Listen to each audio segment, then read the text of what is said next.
സ്വാതന്ത്ര്യദിനത്തലേന്ന് വിഭജനകാലത്തെ ഓർമ്മപ്പെടുത്തി പ്രധാനമന്ത്രി നരേന്ദ്രമോദി. വിഭജനകാലത്ത് ജനങ്ങൾ അനുഭവിച്ച ദുരിതങ്ങളുടെ ഓർമ്മനാളാണ് ഇന്നെന്ന് എക്സ് പോസ്റ്റിൽ പ്രധാനമന്ത്രിയുടെ പ്രതികരണം.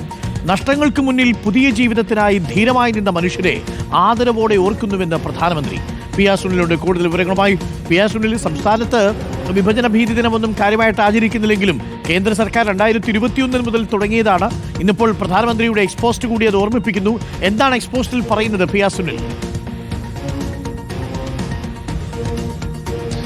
അരുൺ, ഇന്നലെ തിരംഗയാത്രയായിരുന്നു. ഇന്ന് വിഭജന ദിനത്തിന്റെ ഓർമ്മകൾ പുതുക്കിക്കൊണ്ടുള്ള ഒരു ആചരണമാണ് ഇപ്പോൾ BJP നടത്തുന്നത്. കേന്ദ്ര സർക്കാർ അതിനായി ഇപ്പോൾ നിർദ്ദേശം നൽകിയിരിക്കുന്നത്. ഏതായാലും ഇന്ന് രാവിലെ പ്രധാനമന്ത്രി നരേന്ദ്രമോദിയുടേതായി വന്ന പോസ്റ്റ് ഈ വിഭജന ദിനത്തെ ഓർമ്മപ്പെടുത്തുന്നതാണ്.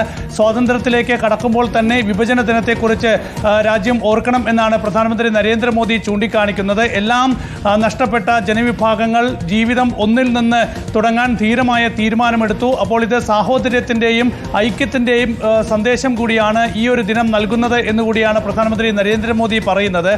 രാജ്യം 78 വർഷം കഴിയുകയാണ് സ്വാതന്ത്ര്യം ലഭിച്ച്. 79ാം വർഷത്തിലേക്ക് രാജ്യം കടക്കുകയാണ് സ്വാതന്ത്ര്യത്തിൻ്റെ. അപ്പോഴാണ് പ്രധാനമന്ത്രി നരേന്ദ്രമോദി ഈ ദിനത്തിലെ വിഭജന ദിനത്തിൻ്റെ ഓർമ്മകൾ ആചരിക്കണം എന്ന ഒരു സന്ദേശം കൂടി നൽകിക്കൊണ്ടുള്ള ഒരു ട്വീറ്റ് ഇപ്പോൾ പുറത്തുവിട്ടിരിക്കുന്നത്. ഏതായാലും വിഭജന കാലത്തെ ഓർമ്മപ്പെടുത്തിക്കൊണ്ടുള്ള വലിയ പ്രചരണം ഇപ്പോൾ ദേശീയ തലത്തിൽ നടത്താൻ BJP തീരുമാനിച്ചിട്ടുണ്ട്. അതിൻ്റെ ഒരു ഭാഗമായി തന്നെയാണ് പ്രധാനമന്ത്രി ഇപ്പോൾ ഈ ഒരു ട്വീറ്റും എക്സിലൂടെ നൽകിയിരിക്കുന്നത്. പി ആർ സുനിലാണ് ഡൽഹിയിൽ നിന്നും ചേർന്നത്.